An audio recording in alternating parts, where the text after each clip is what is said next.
हाँ जी स्टूडेंट्स, बेटा laws of combination के बाद जो अगला वाला टॉपिक है हमारा वो है एटॉमिक मास। देखो नाम से पता चल रहा है एटम का mass is called atomic mass. अब किसी भी चीज का जो मास आता है वो किस चीज के कारण आता है, जितना उसके अंदर फिजिकल क्वांटिटी फिलअप है। तो एटॉमिक मास की हम दो डेफिनेशन देंगे। पहली एक कौन सी कि भी एटम के अंदर क्या क्या प्रेजेंट होता है। तुमने छोटी क्लास में पढ़ा होगा इलेक्ट्रॉन, प्रोटॉन और न्यूट्रॉन होते हैं। तो अगर हम सभी चीजों को जोड़ दें तो क्या निकल जाएगा, एटॉमिक मास निकल जाएगा। लेकिन जी हम तो एटॉमिक मास में सिर्फ और सिर्फ प्रोटॉन और न्यूट्रॉन को जोड़ते हैं, इलेक्ट्रॉन को जोड़ते नहीं है। क्यों? क्योंकि इलेक्ट्रॉन का मास इतना कम होता है, इतना कम होता है कि उसको हम क्या कर देते हैं, नेग्लिजिबल कर देते हैं। जैसे कि एग्जांपल के तौर पे अगर हम अपने मास की बात करते हैं, मान लो मैं कहता हूं भाई मेरे में 65 केजी है या 75 केजी मास है, तो ये थोड़ी रहेगा भाई नाखून काटते ही जी मेरा तो मास डिक्रीज हो जाएगा।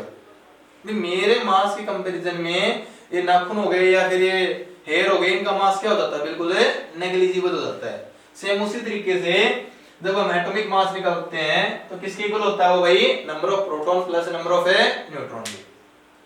लेकिन आज एक और डेफिनेशन है कि देखो क्या होता है कि पहले जब ये अपरेटस नहीं होते थे मास को मेजर करने वाले, तो हम क्या करते थे, कंपैरिजन करते थे। भाई मान लो ये जो मार्कर है मान लो 1 kg का है ना, और ये जो डस्टर है वो इससे क्या है, डबल का मास का है। तो इसमें अगर 1 kg है तो इसमें कितना कितना मास हो जाएगा, 2 kg हो जाएगा। और अगर मान लो ये हल्का होता बिल्कुल इससे, ये मान लो आधा हल्का होता है इसके इससे, तो हम क्या करते हैं कि ये अगर 1 kg है तो ये कितना हो जाएगा, हाफ kg हो जाएगा। इसका मतलब क्या हुआ कि हम क्या करते हैं, कंपैरिजन करते हैं। अब देखो पहले तो क्या हुआ था कि हम हाइड्रोजन के एटम से कंपैरिजन करते थे, लेकिन उसमें आइसोटोप्स की प्रेजेंस के कारण या फिर गैसेस अमाउंट के कारण हम क्या कर देते हैं, आजकल कार्बन के एटम से कंपैरिजन करते हैं। वैसे तो कार्बन के भी दो आइसोटोप है, कार्बन 12 एंड कार्बन 14, लेकिन कार्बन 12 मैक्सिमम अमाउंट में मिलता है। तो हम क्या कहेंगे कि कार्बन के एटम के कंपैरिजन में किसी भी एलिमेंट का एटम कितना हैवी है या कितना हल्का है, इस कॉल्ड इसका एटॉमिक मास। कहने का मतलब है the number of times heavier और lighter with respect to carbon 12। Carbon के एक एटम के रिस्पेक्ट में कितना नंबर ऑफ टाइम हैवियर या हल्का है, इस कॉल्ड एटॉमिक मास होता है एलिमेंट। आगे बात सुनिए। अब बात आती है कि अगर कार्बन के एक एटम का मास 12 ग्राम है तो एक एटॉमिक मास यूनिट, जिसको हम शॉर्टकट फॉर्म में लिखते हैं 1 AMU, 1 एटॉमिक मास यूनिट किसके बराबर होगी। तो तुम क्या कहोगे, जिससे भी इसी बात है, अगर कार्बन का मास 12 है तो अगर इसको हम 1/12 से मल्टीप्लाई कर देते हैं तो यहाँ पर किसके इक्वल आ जाएगा, 1 एटॉमिक मास यूनिट के बराबर आ जाएगा ना। तो 1 AMU क्या होता है, 1 AMU is defined as the 1/12 mass of carbon 12। यहां तक समझ आएगा, ठीक है। अब बात आती है हमारे पास है कि अभी अभी हमने कि आइसोटोप का नाम लिया था कि अगर जी किसी एलिमेंट के आइसोटोप हैं, भाई किसी का मास 1 है, किसी का मास 2 है, किसी का मास 3 है, लेकिन एटॉमिक नंबर सेम है, तो क्या होते हैं आइसोटोप। तो हम कौन से मास को करेक्ट माने। अब जैसे कि एग्जांपल यहीं पे लिया था हमने, कार्बन 12 भी है, कार्बन 14 भी है, तो हम कार्बन का मास कितना लें। तो जितने भी फॉर्म में है ना, तो वहां पर तुम्हें पहले तो देखो कि ये कितना कितना परसेंटेज में है। अब मान लो कोई कह देता है कि कार्बन जो 12 है वो 99% है और जो कार्बन 14 है वो सिर्फ 1% है। तो हम इसका एटॉमिक मास कैसे निकालते हैं जी, 12 मल्टीप्लाई बाई 90। आगे समझे ना कि जो कार्बन एटम का मास जो 12 ग्राम आता है कितने केस में आता है, 99% में, प्लस कार्बन जो 14 जो मास आता है कितने परसेंट में आता है, 1% में। और यहाँ पे इसको किससे डिवाइड कर देंगे भाई, 100 से डिवाइड कर देंगे, तो हमारे पास क्या निकल जाएगा, एवरेज एटॉमिक मास निकल जाएगा। आगे बात सुनिए। इससे अगले वाले में क्या करोगे कि अगर किसी का मास, किसी भी एलिमेंट के मास को अगर हम ग्राम में रिप्रेजेंट कर देते हैं तो उसको क्या बोलते हैं, हमें ग्राम एटॉमिक मास। ठीक है, सीधा सीधा बोलना है कि if we represent the mass of an element in gram, अगर किसी एलिमेंट के मास को हम ग्राम में रिप्रेजेंट कर दें then it is called a gram atomic mass. तो अभी तक तो हमने सिर्फ बात की है किसके बारे में, एटॉमिक मास के बारे में। लेकिन अगर हम मॉलिक्यूल की बात करने लग जाए तो मॉलिक्यूल के मास को क्या बोल देंगे हम, मॉलिक्यूलर मास बोल देंगे। जैसे एटम के मास को क्या बोल दिया, एटॉमिक मास, वैसे ही मॉलिक्यूल के मास को क्या बोल देंगे भाई, मॉलिक्यूलर मास। अब हमने कोई मॉलिक्यूल ले लिया, मान लो CH4 ही ले लिया, तो मॉलिक्यूल क्या होता है, जिसमें दो या दो से ज्यादा एटम जुड़े हुए होते हैं। तो मास किस चीज के इक्वल होता है, जितनी फिजिकल क्वांटिटी उसके अंदर फिलअप है उन सभी का क्या कर देते हैं हम, मास ऐड कर देते हैं। तो इस मॉलिक्यूल में क्या क्या चीजें भरी हुई हैं, एक तो कार्बन का एटम है तो उसका मास ऐड कर दो, प्लस जी 4 एटम हाइड्रोजन के हैं, जिसका मतलब है 4 से मल्टीप्लाई कर दो किसके, हाइड्रोजन के मास को, और उनको क्या कर दोगे, ऐड कर दोगे, क्या निकल जाएगा, मॉलिक्यूलर मास हो जाएगा। इसकी डेफिनेशन भी यही है कि it is equal to sum of atomic mass, sum of atomic mass of the atom present in molecule. जो मॉलिक्यूल में एटम प्रेजेंट है अगर उन सभी का मास ऐड कर दो तो क्या निकल जाएगा भाई, मॉलिक्यूलर मास निकल जाएगा। अब जैसे यहां पर ऐड करके देखो तो तुम्हें बता रखा है, अगर मान लो किसी एलिमेंट का एटॉमिक नंबर है E1 में आ जाए, E1 में कैसे, जैसे कि हीलियम का 2, कार्बन का 6, ऑक्सीजन का 8, मैग्नीशियम का 12। तो अगर E1 नंबर में एटॉमिक नंबर आता है तो एटॉमिक मास क्या होता है उसका डबल, मतलब कार्बन का 6 दूनी 12, ऑक्सीजन का 8 दूनी 16, नियोन का 10 दूनी 20। आगे सुनने, लेकिन अगर मान लो एटॉमिक नंबर ओड हो तो तुम क्या बोलोगे कि डबल में 1 ऐड कर दो। ठीक है, अब जैसे कि लिथियम है 3 दूनी 6 रेके 7, सोडियम का 11 है तो 11 दूनी 22 रेके 23, एल्यूमिनियम का एटॉमिक नंबर 13 है तो निकाल को देखोगे तो कैसे निकालोगे तुम, 13 दूनी 26 और 1 27। यहां तक समझ गए ना। तो यहां पर इसका मास कैसे निकालोगे, कार्बन का मास 6 दूनी 12 प्लस हाइड्रोजन का मास 1 ही होता है तो 4 हाइड्रोजन का मास कितना हो जाएगा 4, तो 12 और 4 16 यूनिट क्या हो जाएगा, CH4 का मॉलिक्यूलर मास हो जाएगा। ये निकालना आ गया।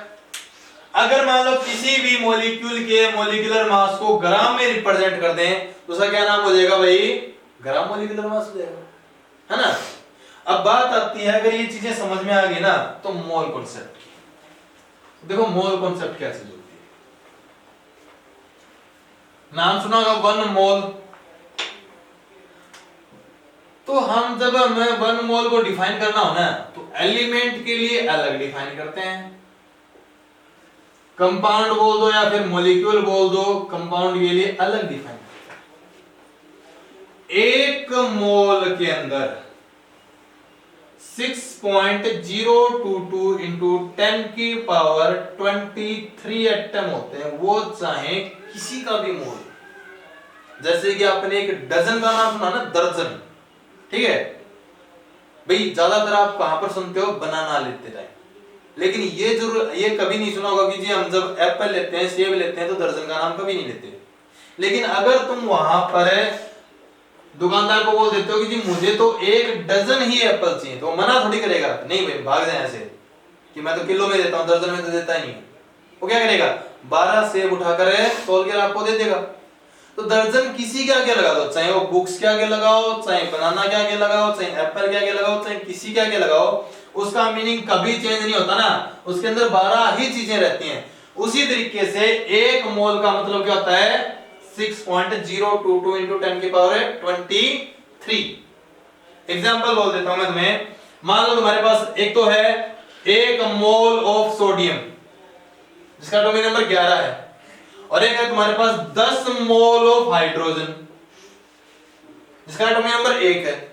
तो बताओ किसमें ज्यादा एटम होंगे, तो तुम ये मत कहना है जिसका एटॉमिक नंबर 11 है जिसमें ज्यादा होंगे ना, एटॉमिक नंबर से तो कोई मतलब ही नहीं है। यहां पर क्या देखोगे, इसमें 1 मोल है तो इसमें कितने पार्टिकल होंगे, 6.022 into 10 की पावर 23 होंगे। इसमें 10 मोल है ना, आगे क्या लिख रखा है मुझे नहीं मतलब उससे, तुम यहां पर क्या कर दोगे, 10 मल्टीप्लाई बाई 6.022 into 10 की पावर 23। आगे बात समझे, तो इसका मतलब क्या हुआ कि 10 मोल ऑफ हाइड्रोजन में ज्यादा एटम प्रेजेंट होते हैं। लेकिन अगर हम कंपाउंड की बात करें तो कंपाउंड में क्या बताओगे कि जी 1 मोल कंपाउंड में 6.022 10 की पावर 23 एटम की बजाय मॉलिक्यूल होते हैं, क्योंकि कंपाउंड तो मॉलिक्यूल से मिलकर बनता है। अब एग्जांपल के तौर पे मान लो तुम्हारे पास 0.1 मोल ऑफ वाटर है। अब 0.1 मोल ऑफ वाटर में एटम को फाइंड आउट करोगे, कितने एटम होंगे, तो कैसे फाइंड आउट करोगे। अब क्या करोगे जी, मोल तो चाहे कहीं पे लग जाओ, उसका मतलब क्या होता है 6.022 into 10 की पावर 23। ये तो जी 1 मोल होता है। अगर 0.1 में पूछे तो 0.1 से मल्टीप्लाई कर देंगे, 2 मोल पूछा तो यहाँ पर 2 से मल्टीप्लाई कर देते, और जितना मोल देगा उससे क्या कर देंगे हम यहाँ पर मल्टीप्लाई कर देंगे। लेकिन ये तो जी कंपाउंड है, कंपाउंड है तो ये एटम की बजाय क्या निकले तुम्हारे, मॉलिक्यूल निकले। लेकिन हमने तो एटम निकालने हैं, तो तुम क्या देखोगे जी, 1 मॉलिक्यूल में कितने एटम हैं, 2 तो हाइड्रोजन के हैं और 1 किसका है, ऑक्सीजन का है, तो कितने एटम हो गए, 3। अगर 1 मॉलिक्यूल में 3 एटम है तो इतने मॉलिक्यूल में कितने एटम होंगे, हम 3 से और मल्टीप्लाई कर देंगे, ये क्या निकल जाएंगे, मॉलिक्यूल की बजाय एटम निकल जाएंगे। पूरा समझ में आया, ठीक है। अब बात आती है कि जी एक तो डेफिनेशन हो गई 1 मोल की, कि 1 mole is the substance which contain 6.022 into 10 की पावर 23 पार्टिकल। 1 मोल उस सब्सटेंस का नाम है जिसके अंदर इतने पार्टिकल होते हैं। अब बात आती है दूसरी डेफिनेशन की बात, तो दूसरी डेफिनेशन देखो, 1 मोल का मास कितना होता है, जितना कि उसका एटॉमिक मास है इन ग्राम, या जितना उसका मोलिकुलर मास है इन ग्राम। अभी बात कर रहे थे हम, अभी जो न्यूमेरिकल दिया था कि जी हमारे पास 1 मोल है सोडियम का और 10 मोल है हाइड्रोजन के। अब बताओ इन दोनों में से मास किसका ज्यादा, तो जी एटम तो इसमें ज्यादा थे, लेकिन अगर मास की बात करें तो 1 मोल में कितना मास होता है, जितना कि उसका एटॉमिक मास है। तो एटॉमिक मास कितना होता है सोडियम का जी, 11 एटॉमिक नंबर है, तो 11 दूनी 22 और 1 23 ग्राम। हाइड्रोजन का मास कितना होता है 1 ग्राम, 10 मोल का कितना मास हो जाएगा, 10 गुना में 1 है 10 ग्राम। तो समझ गए होगे, चाहे एटम इसमें ज्यादा हो, मास किसमें ज्यादा है, ऊपर वाले। आगे बात सुनने, तो क्या बोल दोगे कि 1 mole having mass is equal to atomic mass in gram of the element. 1 mole का मास कितना होता है, जितना कि उसका एटॉमिक मास है इन ग्राम। और एक और एग्जांपल दिया था हमने 0.1 मोल ऑफ वाटर। अब बताओ 0.1 मोल ऑफ वाटर में कितना मास होगा, तो तुम क्या करोगे, इसका मास निकालो पहले तो, मॉलिक्यूलर मास। तो मॉलिक्यूलर मास में कैसे निकालते हैं, हाइड्रोजन का मास जी, वो तो 2 एटम है तो 2 से मल्टीप्लाई कर दे भाई, प्लस ऑक्सीजन का मास 8 दूनी 16, 16 2 18 ग्राम हो गया। कहने का मतलब 1 मोल का मास कितना, 18 ग्राम। तो 0.1 मोल का कितना हो जाएगा, 0.1 मल्टीप्लाई बाई 18, मतलब 1.8 ग्राम आ जाएगा। यहां तक समझ आएगा।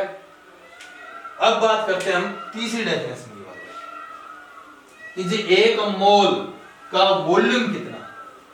तो 1 मोल का वॉल्यूम कितना होता है, 22.4 लीटर होता है, चाहे वो एलिमेंट की बात हो चाहे वो कंपाउंड की बात हो, at STP condition. STP condition क्या होते हैं, स्टैंडर्ड टेम्परेचर एंड प्रेशर, ठीक है। तो 1 mole having 22.4 litre volume. Standard temperature कितना होता है, 298 केल्विन, 298 केल्विन टेम्परेचर तो क्या होता है स्टैंडर्ड टेम्परेचर होता है। 1 बार क्या होता है, स्टैंडर्ड प्रेशर होता है। तो यहाँ पर हम मोल के ऊपर जितने भी क्वेश्चन होते हैं वो निकाल लेंगे। कैसे, एग्जांपल देता हूँ एक थोड़ा सा। मान लो तुम्हारे पास, अब न्यूमेरिकल में मैं तुम्हें देता हूँ कि जी हमारे पास एक ड्रॉप है, पानी की ड्रॉप। किसी भी जब हम नल को ओपन करते हैं, टैप को ऑन करते हैं, तो वहां पर एक ड्रॉप पड़ती है पानी की, और वो ड्रॉप है 1 ग्राम की। ये 1 ग्राम की पानी की बूंद गिरती है। अब बताओ इसके अंदर कितने मॉलिक्यूल होंगे? ठीक है, तो तुम्हें सबसे पहला काम क्या होगा? मोल्स निकालना काम होगा। तो हम मोल्स कैसे निकालते हैं जी? हमें पता है कि जी 1 मोल वाटर में कितना मास, जितना कि उसका मॉलिक्यूलर मास है इन ग्राम। तो 18 ग्राम में कितना मोल? 1 मोल। तो 1 ग्राम में कितना मोल? 1/18। तो एक तो जो मोल्स निकालने का फार्मूला होता है ना, तो शॉर्टकट में याद रख लो कि मोल्स कैसे निकालते हैं? Given mass upon molecular mass. यहां पर गिवन मास कितना था? 1 ग्राम। इसका मॉलिक्यूलर मास कितना होता है? 18 ग्राम। निकालना बता देना कि कैसे निकालते हैं। ठीक है, तो इतने मोल्स निकल गए 1/18। अब 1 मोल में कितने मॉलिक्यूल होते हैं? 6.022 × 10⁻23। 1 मोल में मॉलिक्यूल है, तो 1/18 मोल में कितने हो जाएंगे? 1/18 से मल्टीप्लाई कर देंगे। ठीक है, उसी तरीके से अगर मान लो तुम्हारे पास कोई पूछ लेता कि जी हमारे पास 1 मॉलिक्यूल है, क्या है? 1 मॉलिक्यूल है वाटर का, और इस 1 मॉलिक्यूल में, हालांकि पता है कि मॉलिक्यूल और एटम बहुत छोटे होते हैं, बहुत ही ज्यादा छोटे होते हैं, लेकिन उसमें कितना मास होगा? तो कैसे निकालोगे? मैंने बता दिया ना कि चाहे मॉलिक्यूल से मास निकालो या मास से मॉलिक्यूल्स निकालो, तुम्हें सबसे पहले क्या निकालने पड़ेंगे? मोल्स निकालने पड़ेंगे। तो तुम क्या दोगे जी? 1 मॉलिक्यूल का तो पता नहीं है। अगर यहाँ पर 6.022 × 10⁻23 मॉलिक्यूल होते ना, तो यहाँ पर कितने मोल बन जाते हैं? 1 मोल। लेकिन अगर 1 मॉलिक्यूल है तो कितने मोल्स आ जाएंगे? 1/6.022 × 10⁻23 मोल्स हो जाएंगे। मतलब 1 मोल का और फार्मूला क्या हो गया कि अगर मास दे रखा हो तो given mass upon molecular mass, अगर मॉलिक्यूल दे रखे हो तो given number of molecule, given number of A molecule upon 6.022 × 10⁻23 molecule करके मोल्स निकालते हैं। आगे समझ में? ठीक है जी, मॉलिक्यूल कितना दे रखा है? 1 अपॉन 6.022 × 10⁻23, ये निकल गया मोल। 1 मोल में कितना मास होता है? 18 ग्राम। तो इतने मोल से कितना मास हो जाएगा? 18 से मल्टीप्लाई कर देंगे। आगे समझ में? तो ये थी बेटा हमारे पास मोल्स के ऊपर न्यूमेरिकल और कॉन्सेप्ट। अगली वाली वीडियो में हम एक तो क्या करेंगे? परसेंटेज कंपोजिशन के बारे में बताएंगे, और एक फार्मूले के बारे में।